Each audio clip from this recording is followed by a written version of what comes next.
Apa yang kau alami kini mungkin tak dapat engkau mengerti. Cobaan yang engkau alami tak melebihi kekuatanmu.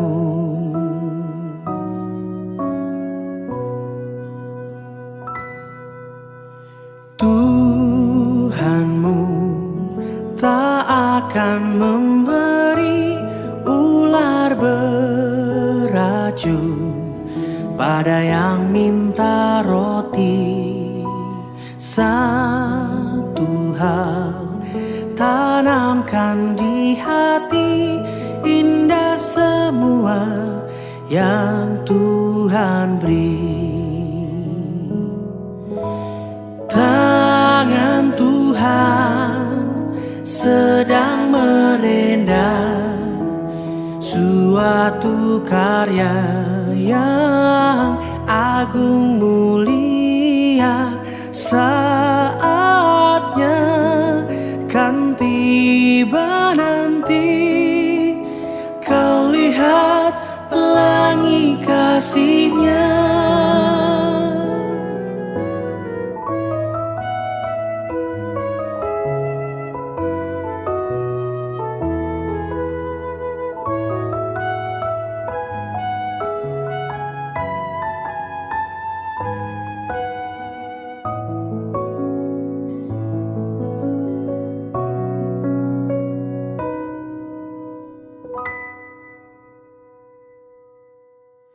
Tuhanmu tak akan memberi ular beracun pada yang minta roti.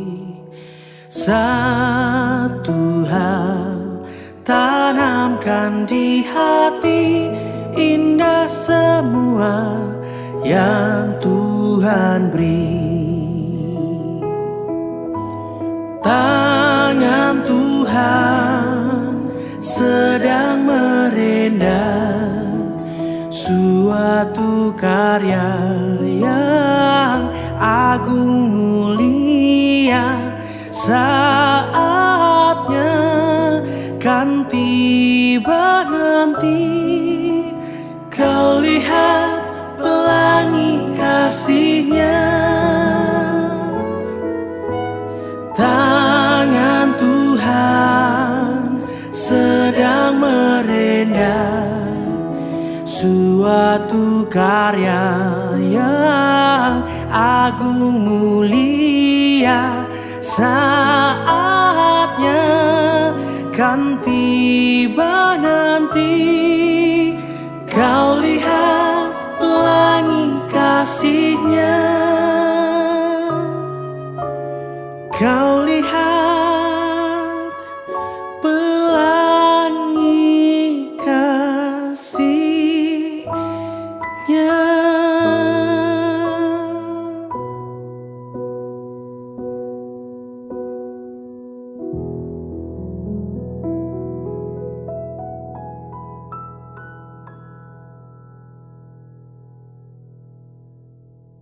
Shalom saudara-saudari semua, kembali kita akan mengikuti ibadah online kita minggu ini yang pasti akan memberikan tuntunan, berkat buat kita semua.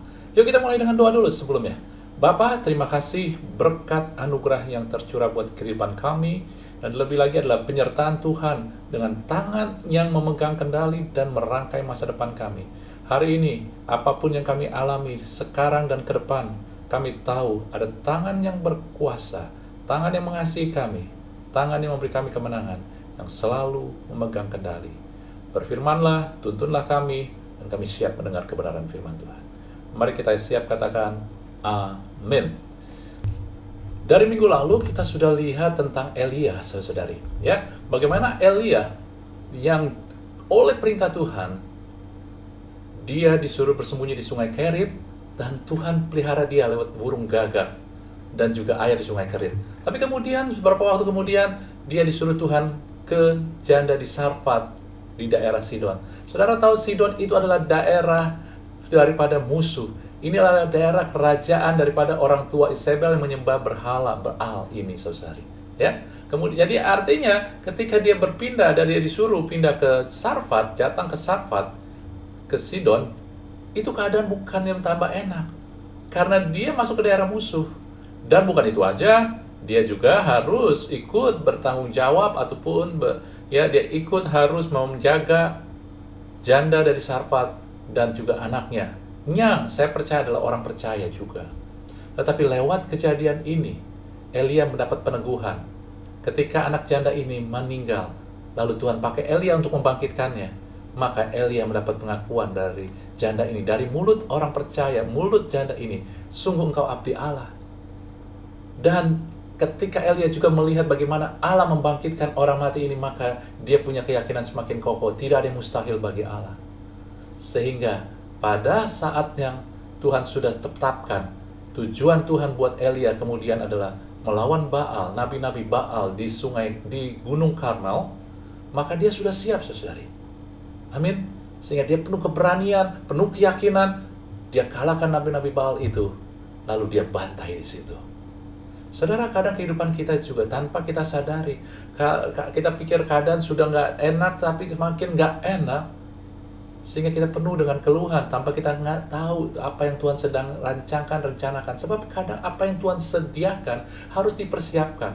Yang dipersiapkan kadang adalah mentalitas kita, cara pandang kita, keyakinan kita, iman kita, saudara. Dan inilah yang terjadi pada Elia, dan itu juga yang terjadi kepada kita. Namun kemudian yang terjadi, yang kita akan bahas kemudian adalah apa yang terjadi sesudah Elia menang atas nabi-nabi Baal itu. Saudara, Ahab menceritakan kepada istrinya, Isabel. Dan kemudian Elia menghadapi tekanan. Elia menghadapi intimidasi dari Isabel. Isabel bilang, Elia, kalau besok engkau nggak mati seperti nabi-nabi Baal itu, maka Allah akan menghukum aku. Jadi Isabel mengirim utusan untuk mengintimidasi, untuk menekan daripada Elia ini. Apa yang dilakukan Isabel ini sama persis yang tertulis di dalam Petrus, 1 Petrus 5, saudara-saudari. Dikatakan di situ, serahkanlah segala khawatirmu kepadanya, sebab ia memelihara kamu, dan sadarlah dan berjaga-jagalah lawan musuh iblis. Berjalan keliling, sama seperti singa yang mengaum-ngaum mencari yang dapat ditelannya. Saudara, Isabel melakukan hal yang sama, yaitu apa yang dilakukan oleh iblis. Anda tahu bahwa Isabel nggak bisa mungkin membunuh daripada Elia. Nabi-nabi Baal aja 850 nggak bisa, bahkan dibantai oleh Elia. Kalau dia mau bunuh Elia, maka dia kirim prajurit yang terbaik. Dia tahu ada di mana Elia, dia tinggal bunuh, nggak usah kasih threat, ancaman. Tetapi itulah iblis, cara iblis memberikan ancaman, intimidasi, tujuannya supaya kita khawatir. Iblis tidak bisa apa-apa kalau kita di dalam Tuhan, di dalam Yesus. Nggak bisa kita dikalahkan, tetapi dia bikin ancaman. Dia berlaku seperti singa sehingga sepertinya bisa mencabik-cabik kita. Ternyata dia nggak bisa. Dia hanya bisa mengintimidasi. Ini yang dilakukan Isabel. Dia nggak bisa mengalahkan, membunuh daripada Elia. Maka dia hanya bisa mengancam doang. Tetapi Elia khawatir. Dia khawatir, saudara-saudari. Kenapa Elia bisa khawatir sih? Saudara, Elia bisa khawatir karena Elia berusaha melihat dan memakai kekuatan diri sendiri. Saya melihat khawatir itu adalah istilah khawatir adalah fokus pada kekuatan diri. Khawatir, kekuatan diri. Ketika Anda dan saya fokus pada apa yang saya bisa lakukan, maka akan ada khawatir. Ketika Anda mulai melihat pada apa yang harus terjadi menurut saya, Anda mau mengendalikan sesuatu, Anda sedang memakai kekuatan Anda akan jadi khawatir, karena banyak sekali tidak seperti sesuai. Elia pun begitu, dia berharap setelah nabi-nabi Baal ini dikalahkan, setelah hujan turun, maka peperangan akan berhenti, intimidasi akan stop. Ternyata enggak, intimidasi datang. Itulah ekspektasi pengharapannya tidak seperti yang dia harapkan, karena dia mau mengharapkan sesuatu berdasarkan kekuatan diri, berdasarkan apa yang dia ingin atur, apa yang ingin dia lihat. ternyata tidak terjadi. Akhirnya dia kecewa dan jadi khawatir. Dia juga mungkin mengharapkan saat itu ketika Nabi Baal kalah, ketika hujan turun, maka orang Israel akan bertobat. Ternyata nggak semua orang Israel bertobat. Inilah mungkin ekspektasi sehingga dia pikir apa yang dia lakukan selama ini nggak bisa mendapatkan apa yang dia inginkan. Padahal seharusnya dia bukan fokus kepada kekuatan diri. Bukan tentang apa yang dia lakukan, bukan apa yang dia inginkan. Tetapi apa yang Tuhan bisa lakukan dan apa yang Tuhan rancangkan. Ketika dia fokus pada diri, maka iblis bisa mengintimidasi.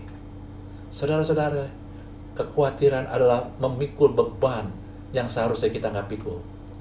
Anda dan saya nggak disuruh untuk pakai kekuatan diri sendiri. Ketika Tuhan suruh kenakanlah kuk yang kupasang, saudara, kata kuk ini adalah suatu gandar yang dipakai dan ditaruh di atas 2 sapi ataupun kerbau untuk membajak.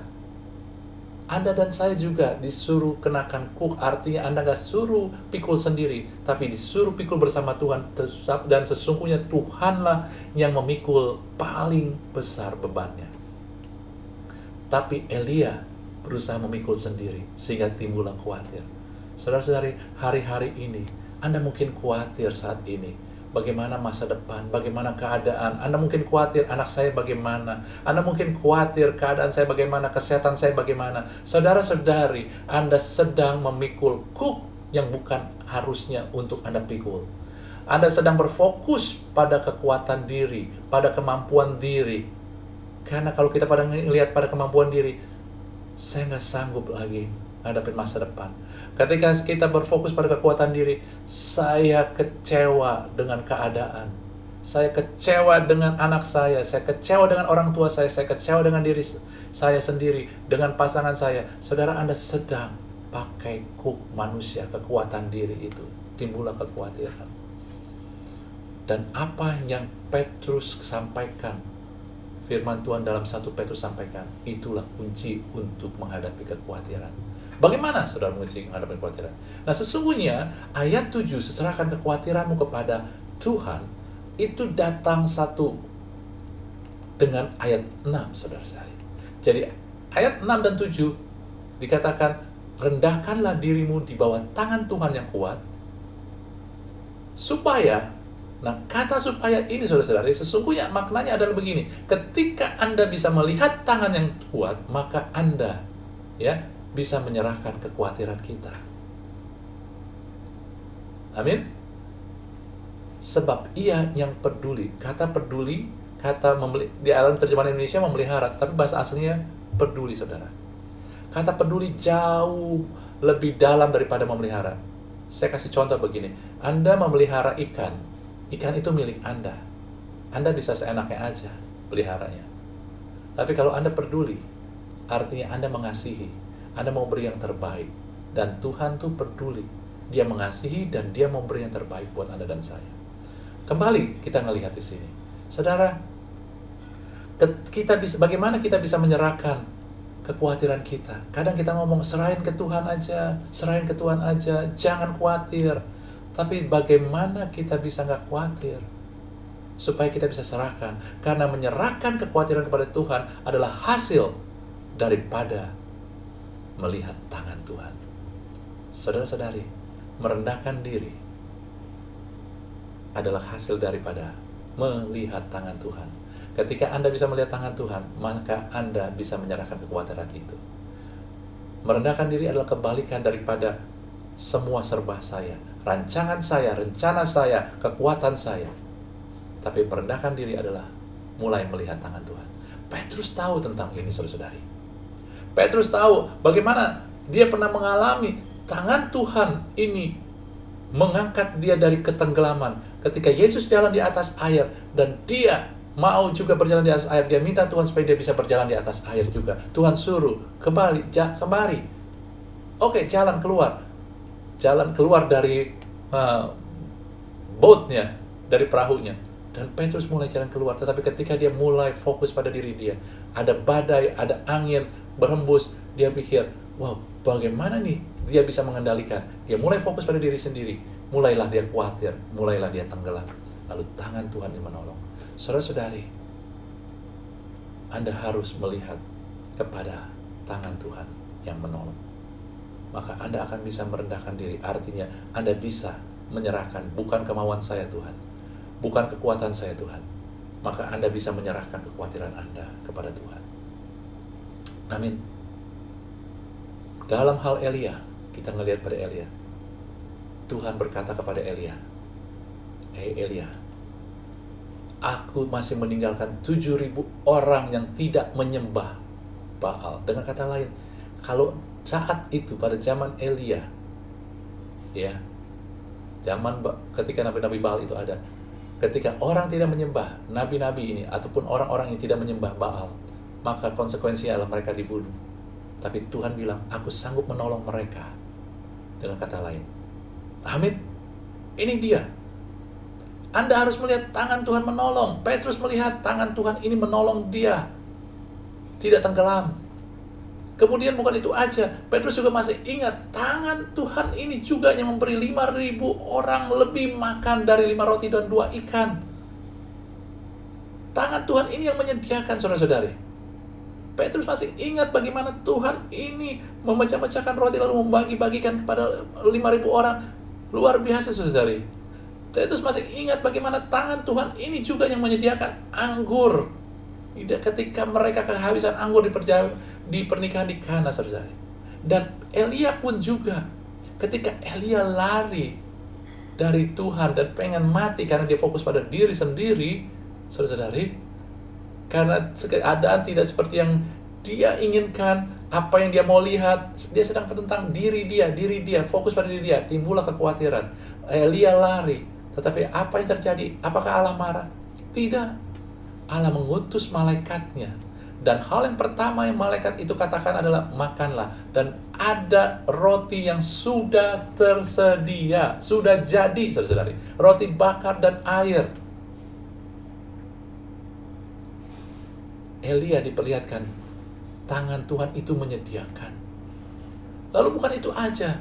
Petrus juga melihat, kembali kepada Petrus. Petrus juga melihat tangan Tuhan ini, tangan Yesus ini, tangan yang mencuci kaki dia, tangan yang membagi-bagikan roti dan anggur, mengatakan inilah tubuhku dan inilah darahku. Kemudian tangan ini juga yang tersalib di atas kayu salib.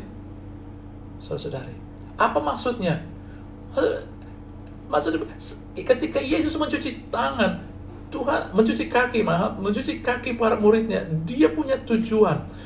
Ketika Yesus membagi-bagikan roti dan juga anggur, mengatakan itu tubuhku dan darahku, dia punya rancangan, punya rencana. Dan ketika Yesus memberi diri mati di salib, dia punya rancangan, rencana. Walaupun ketika itu mereka pikir mereka kalah, wah ini kalah Yesus mati di atas kayu salib, tetapi sungguh dia punya rancangan, rencana, saudari. Tangan Tuhan inilah yang Petrus mau kasih unjuk, bahwa tangan yang memiliki rancangan dan rencana. Di dalam 1 Raja-Raja 19, dengan kehidupan Elia pun sama.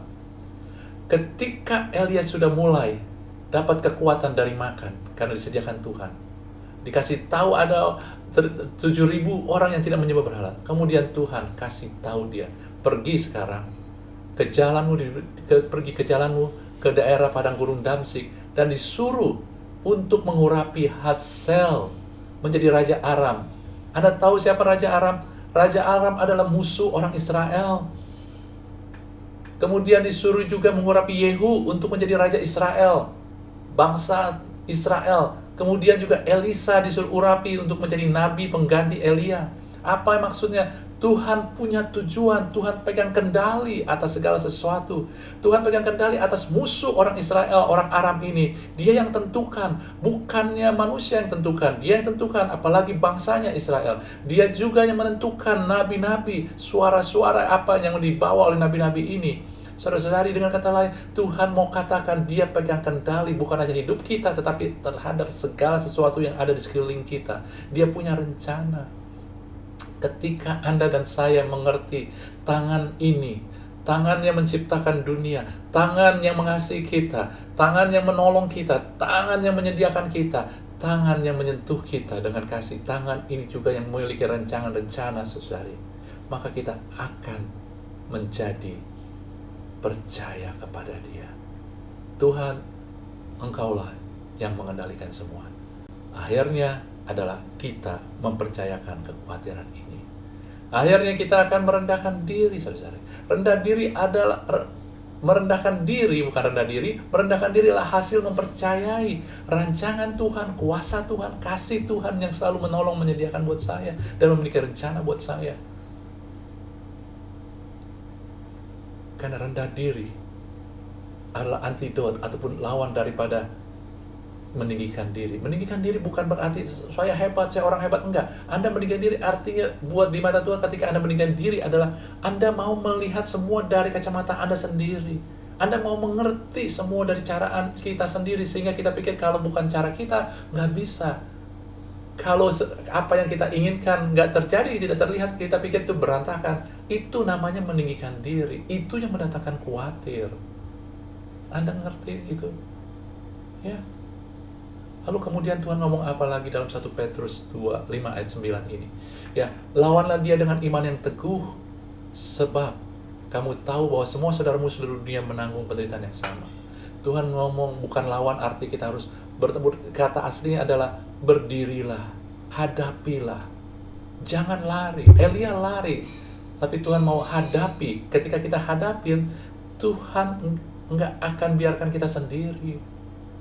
Bahkan Tuhan katakan, orang lain pun juga, masalah yang kamu hadapi. Kadang-kadang kalau kita hanya melihat cara kita pikir, Tuhan, saya doang yang hadapin masalah begini berat. Saya aja yang begini sial. Saya aja yang begini mengalami keadaan yang berantakan. Saudara, enggak. Orang-orang lain pun mengalami masalah-masalah yang mungkin beda, tetapi tekanan-tekanannya sama dari kehidupan di dunia ini dan juga daripada intimidasi si jahat. Kita nggak pernah sendirian, Tuhan ingatkan itu. Kalau Anda mengalami tekanan hari ini, mengalami pertempuran hari ini, bukan Anda doang. Setiap orang percaya pun mengalami. Dan Tuhan gak berhenti sampai situ. 1 Petrus 5 ayat 9 dikatakan, dan Allah sumber kasih karunia telah memanggil kamu ke dalam Kristus kepada kemuliaannya yang kekal, akan melengkapi, meneguhkan, menguatkan, mengokohkan kamu sesudah kamu menderita seketika lamanya. Sebelum saya lanjut pada apa maknanya, saya katakan terjemahan bahasa Indonesia seolah-olah setelah Anda menderita seketika lamanya, seolah-olah Anda harus menderita lama, tapi bahasa aslinya adalah setelah Anda menderita sesaat. Maknanya adalah begini, penderitaan Anda hanya sesaat, tetapi apa yang Tuhan sediakan, kebahagiaan, keberkat yang Tuhan sediakan, itu jauh lebih besar, lebih lama. Itu dia, ya. Saya lebih suka agar Anda mendapatkan makna dari isi hati Tuhan. Nah, Anda sudah dipanggil kepada sumber kasih karunia untuk menerima kasih karunia. Apa itu kasih karunia-Nya? Itu supaya kamu dilengkapi, diteguhkan, dikuatkan, dikokohkan. Maknanya apa sih? Maknanya begini, saudara. Kalau Anda ataupun seseorang ingin membangun sesuatu gedung ataupun bangunan, maka dia rancangan dulu. Dia rencanain dulu, dia hitung-hitung uangnya cukup enggak, bahannya apa aja, siapa yang harus bisa dibangun. Nah, inilah dia sedang memperlengkapi untuk membangun. Kemudian ketika dia membangun, yang bagian yang pertama yang harus dibangun adalah fondasi, supaya kokoh, teguh. Supaya teguh, maka dia fondasinya ini, maka dia siapkan fondasinya, supaya sesudah itu bisa didirikan tiang-tiang untuk menguatkan. Dan sesudah semua tiang-tiang berdiri, maka Anda bisa bangun apapun dengan kokoh di atasnya. Dengan kata lain, ketika Tuhan bilang, kasih karunia ini Tuhan berikan untuk menyatakan kemuliaan-Nya, untuk melengkapi, meneguhkan, menguatkan, dan mengokohkan, berarti Tuhan membangun hidup Anda dan saya. Kasih karunia Tuhan itu selalu membangun hidup Anda. Apa yang Anda alami dan saya alami adalah bagian daripada rancangan rencana yang Tuhan jadikan untuk membangun hidup kita. Jangan dengarkan daripada tipu daya si iblis, teror-teror dia. Itu akan membuat kita khawatir karena iblis selalu membuat Anda terisolasi seolah semua tentang Anda, kekuatan Anda sendiri. Ketika semua itu nggak terjadi, yang seperti Anda melihat, sehingga kekuatan Anda sudah nggak seberapa, Anda merasa hidup Anda berantakan, udah nggak ada gunanya. Tapi Tuhan katakan, tangan Tuhanlah yang menentukan keadaan Anda dan saya. Rencana Tuhanlah yang menentukan keadaan Anda dan saya. Nah, Anda nggak pernah sendiri. Tuhan sedang membangun hidup Anda. Amin. Inilah yang Tuhan mau sampaikan minggu ini lewat tuntunan Tuhan, lewat apa yang Elia alami, lewat apa yang Tuhan sampaikan dalam 1 Petrus 5. Renungkan semua ini, saudara-saudari. Renungkan, sehingga firman ini akhirnya menjadi rema, menjadi tuntunan buat Anda. Bagaimana Anda bersikap di pikiran Anda dan saya. Amin. Yuk kita tutup dengan doa. Bapa di surga, terima kasih. Kami bersyukur buat kemurahan dan tuntunan tangan Tuhan buat kehidupan kami. Kami percaya tangan Tuhan inilah yang selalu menolong kami sejak dari semula, Tuhan. Nggak pernah meninggalkan. Firman-Mu katakan sebagai penolong sungguh terbukti. Tuhan itu sebagai penolong sangat terbukti, Tuhan. Tangan Tuhan ini juga yang menyediakan kami, Tuhan. Bukan hanya sekedar makanan, minuman kami yang kelihatan, tapi juga menyediakan yang dibutuhkan oleh jiwa kami, Tuhan. Engkau tahu bagaimana kebutuhan-kebutuhan jiwa kami juga, Tuhan. Kau sediakan ini, Tuhan.